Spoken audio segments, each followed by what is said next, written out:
பாடல் 76. சென்ற பாடல் குறித்தவரே என்று முடிந்தது. இந்த பாடல் குறித்தேன் என்று ஆரம்பிக்கிறது. பட்டர் சொல்லுகிறார்,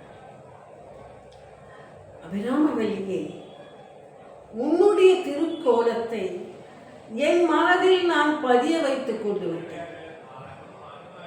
அப்படி பதிய வைத்துக் கொண்டு உன்னை நான் தியானம் செய்யும் பொழுது என்னுடைய மரண காலம் எனக்கு தெரிகிறது. மரணம் வரும் வழி எனக்கு தெரிகிறது.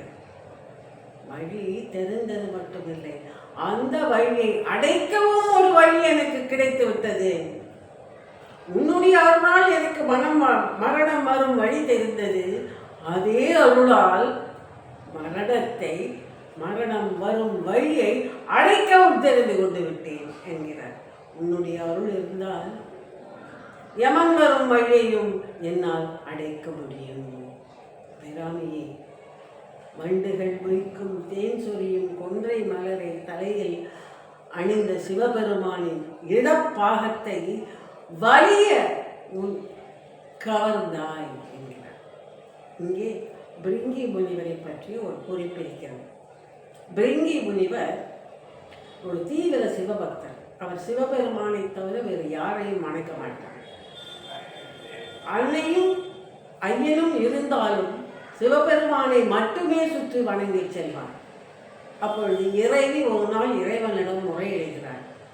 அப்பொழுது பெருமான் சொல்கிறார், நாம் இருவரும் ஒன்றாக காட்சி அளிப்போம் என்று. அப்படி காட்சி அளிக்கும் போது கூட பிரிங்கி முனிவர் ஒரு வண்டு உருவம் எடுத்து சிவபெருமானை மட்டும் சுற்றி வருகிறார். இதனால் அன்னை பிரிங்கி முனிவரின் சக்தியை எடுத்து விடுகிறார். தன்னுடைய வரமாக இருக்கும் சக்தியை எடுத்து விடுகிறார். பிரிங்கி நிலை தடுமாறுகிறார், சக்தி இழந்து போகிறார். அப்பொழுது அவர் கையில் ஒரு கோலை கொடுத்து உதவி சிவபெருமான் சொல்லுகிறார், சிவனும் சக்தியும் ஒன்று, சிவசக்தியை பிரிக்க முடியாது, இருவரையும் ஒன்றாகத்தான் வணங்க வேண்டும் என்று கூறுகிறார். தவறுக்கு மன்னிப்பு கோரி சரணடைகிறார் பிரிங்கி முனிவர். அதைத்தான் இங்கே குறிப்பிடுகிறார், சிவபெருமானின் இடப்பாகத்தை வலிய கவர்ந்தவள். இப்படிப்பட்ட அபிராமியை உன்னை நான் சரணடைந்தால் எனக்கு எந்த கவலையும், மரணத்தை பற்றிய கவலையே கிடையாது என்று கூறுகிறார் அபிராம பட்டர்.